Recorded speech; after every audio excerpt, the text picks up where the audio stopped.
If you listen closely, you can hear voices from your spirit guides, from loved ones from the other side. Hey gods, what's up? Today, instead of telling you about things that you could be doing, I'm going to tell you about some things that I've been doing. Now, I normally get up at about 3 o'clock and attend an online seminar run by my mentors who actually live in the US, which means that I need to get up at about 3 o'clock in order to attend these. Now, it's about 5:30 now. I didn't have one today, but I woke up and I had received an email from, I guess you could call a colleague now, I suppose. In this community, I have met a woman. Her name is Marcie. Her business is called Electric Blue Communications. From what I can understand, she takes music and audio files or video files, is able to extract out, I guess, a WAV file, which when listened to sounds kind of garbled, but with that, if you listen closely, you can hear voices or you can hear sounds and stuff in the background. From what I understand, these can be from your spirit guides. These can be from loved ones from the other side. Now, if you're the kind of person that doesn't believe in spiritual things and doesn't believe in magic, then maybe you should just put away things like your cell phone, put away your Netflix, put away all of your modern technology, I guess, because most technological advances that we've ever made have come from the dreamers, from people who believed in magic, believed in something different, something bigger than themselves. Without those people, we wouldn't have most of the things that we have today. I mean, if you took your smartphone back like fucking 500 years, shit, if you took it back like 300 years, I'm pretty sure they'd burn you at the stake, because in that time, they weren't ready for that. No, she wasn't ready. She wasn't ready. So that sounds a lot like, what is it, xenophobia? Fear of what we don't understand?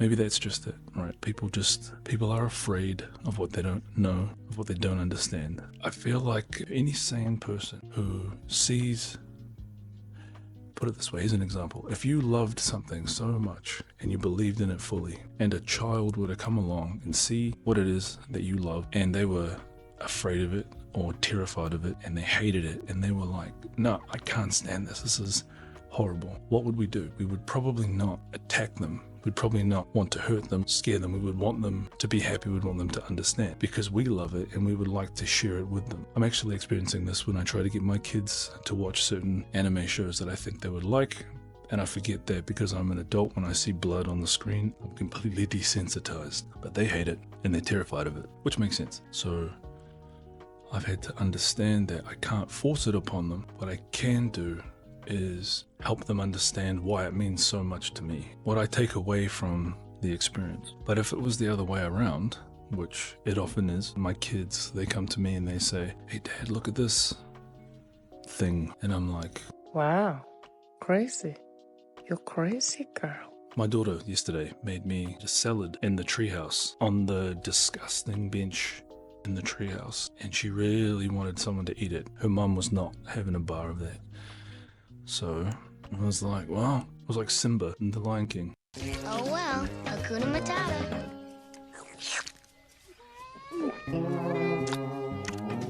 Slimy, yet satisfying. That's it. I mean, if I died from eating that, that would have been probably pretty terrible.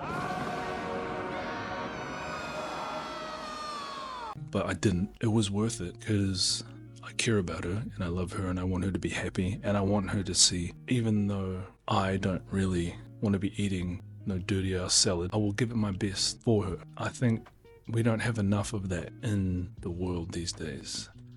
People willing to get out of their comfort zone for someone else's benefit. And I don't mean not having any boundaries and then going off to go to an event that you don't want to go to because your mental health doesn't allow it. I just mean the small things like trying a fucking dirty ass salad from a treehouse, or having an open mind when someone tells you about something that they love and not focusing on the things that you can't grasp, like understanding the concepts of how things work. For example, I've got no idea how this works. I've got no idea why it would work, but I've got the file. I'm going to dive into it. I'm going to record, I guess, my process of what I'm going to do with it. There are people in my life that when I explain to them, I've sent an audio file away. It's been stripped down, worked over, it's been sent back, and now I'm going to listen to it and I'm going to see what I can hear. And I'm looking for messages from my spirit guides and from loved ones who have passed. Possibly, maybe even other people's loved ones. From what I understand, I may decipher a message which is not even for me. Who knows, maybe it's for one of you. If you have loved ones that you want to connect with, you are looking to hear from them, who knows, maybe go and check out Electric Blue Communications and reach out. I'm positive that Marcie would love to work with people, work with someone and help one of you. Now, what else do I have to say on this subject? Yeah, I think the people that I mentioned this to, I mean, you must know, right? You talk to people and you explain to them something that you love or something that you're into, and it's very, very obvious that they are skeptical and don't give a shit. It's almost like they will get some kind of joy out of telling you how ridiculous that is. I feel like at some point there were many things that people did that were just not normal. If you think about this, I was born in 1988. There was no internet. I remember when the internet first came. If we go back a certain amount of years, let's just go back to before there was electricity and before there was running water. The commodities at the time, what were they? Let me just... Enhance. Enhance. Enhance.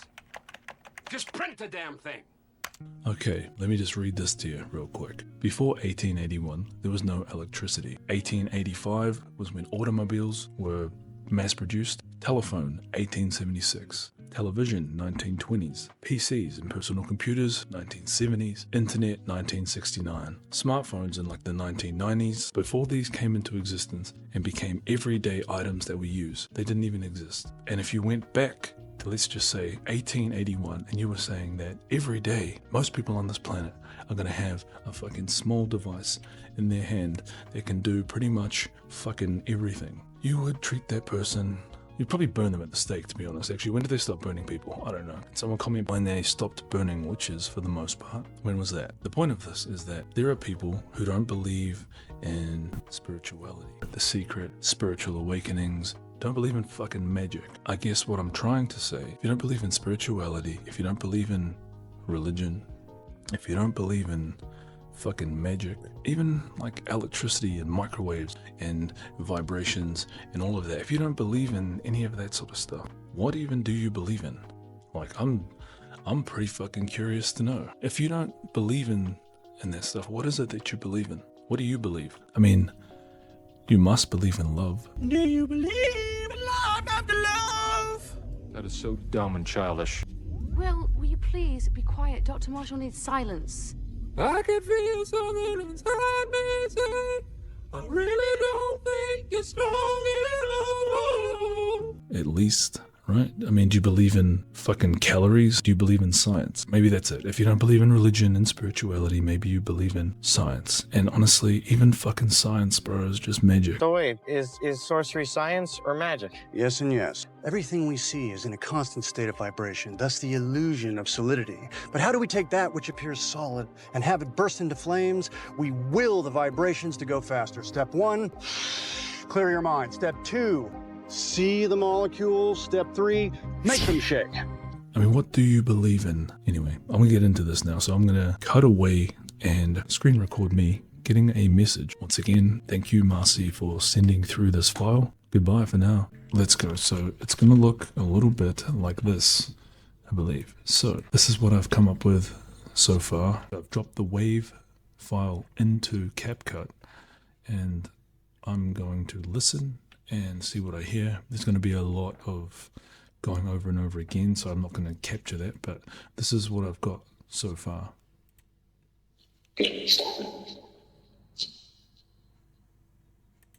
Actually, that sounded like a footstep too, by the way. So let's go back here. Look, here we go.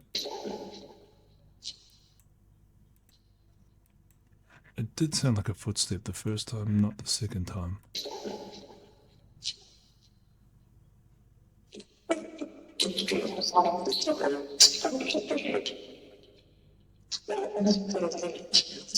It also sounds like when they say, listen, if you hear it happens, so does Libby, I feel like I can hear, it's like whoever said that is eating something, because like they like smack their lips. It's like bite, and then it happens.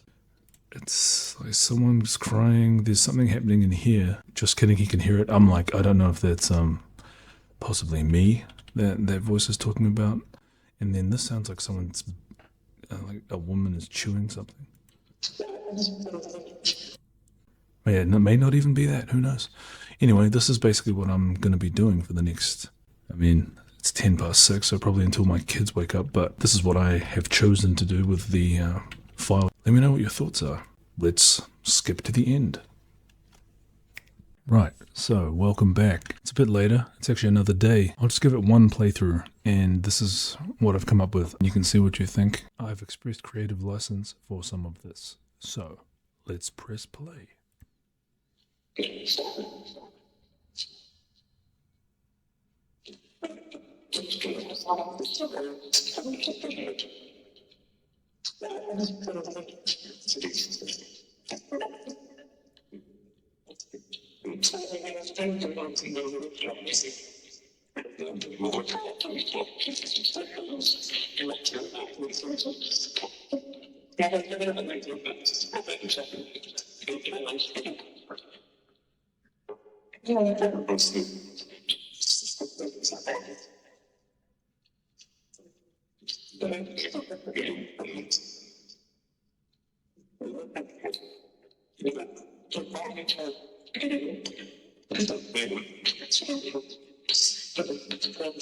Yeah, so there's a bit more in there, but a lot of it is kind of up for interpretation.